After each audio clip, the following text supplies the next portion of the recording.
শীতের সন্ধে লেপ মুড়ি, গরম চা আর এই পকোড়া কম্বিনেশনটা কেমন বলুন? খুব সহজ পদ্ধতিতে এবং বাড়িতে থাকা কিছু উপকরণ দিয়ে আমি পনির পাসিন্দাটা করে দেখাবো। তো চলুন শুরু করা যাক। প্রথমেই আমি 4 চামচ মতো আটা আর ময়দা হাফ হাফ করে নিয়ে নিয়েছি 2 চামচ মতো কর্নফ্লাওয়ার, দিয়ে দিচ্ছি কিছুটা লবণ আর দিয়ে দেবো 1 চিমটি বেকিং সোডা, আর স্বাদটা ব্যালেন্স করার জন্য দিয়ে দিচ্ছি একটুখানি চিনি। দিয়ে বেশ ভালো করে মিশিয়ে নিয়ে জল আর একটা ডিম দিয়ে আমি বেশ ভালো করে ফেটিয়ে নিয়েছি। আপনার হাত জগন্নাথ, তাই চামচের ভরসা ছেড়ে বেশ ভালো করে হাত দিয়ে ভালো করে এই কনসিস্টেন্সিতে ফেটিয়ে নিয়েছি। এরপর জল গরম করে তাতে নুন দিয়ে পনিরটা বেশ কিছুক্ষণ মোটামুটি 15 মিনিট মতো আমি ভিজিয়ে রেখেছি। এতে পনিরটা দুর্দান্ত একটা নরম থাকে। তো এরপরে আমি একটা মিক্সিতে ধনে পাতা আর একটু পুদিনা পাতা দিয়ে ভালো করে বেটে নিয়েছি।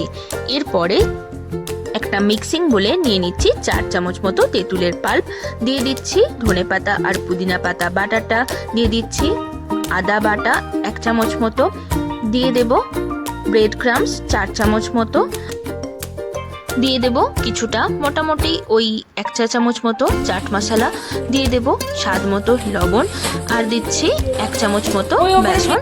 কালারের জন্য দিয়ে দিচ্ছি কাশ্মীরি লঙ্কার গুঁড়ো, আর পুরো স্বাদটা ব্যালেন্স করার জন্য দিয়ে দিলাম 1 চামচ মতো চিনি। এখানে চিনির পরিমাণটা একটু বেশি।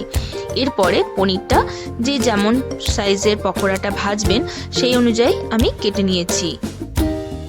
এক এক করে আমি সবগুলো পনিরের মাঝে আমি যে মিক্সচারটা রেডি করে রেখেছি এক এক করে দিয়ে আমি পুরো পনিরগুলোকে রেডি করে নিয়েছি। বাস হয়ে গেল।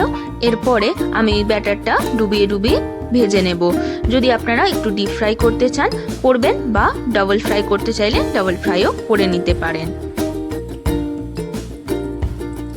তো কেমন লাগলো আজকের ভিডিওটা অবশ্যই কমেন্ট করে জানাবেন। যদি ভালো লেগে থাকে তাহলে অবশ্যই একটি লাইক, কমেন্ট, শেয়ার এবং সাবস্ক্রাইব করে দিয়ে পাশে থাকার অনুরোধ রইল। আর নেক্সট কি রেসিপিটা দেখতে চান অবশ্যই কমেন্ট করে জানাতে ভুলবেন না। সো টাটা, দেখা হচ্ছে পরের ভিডিওতে।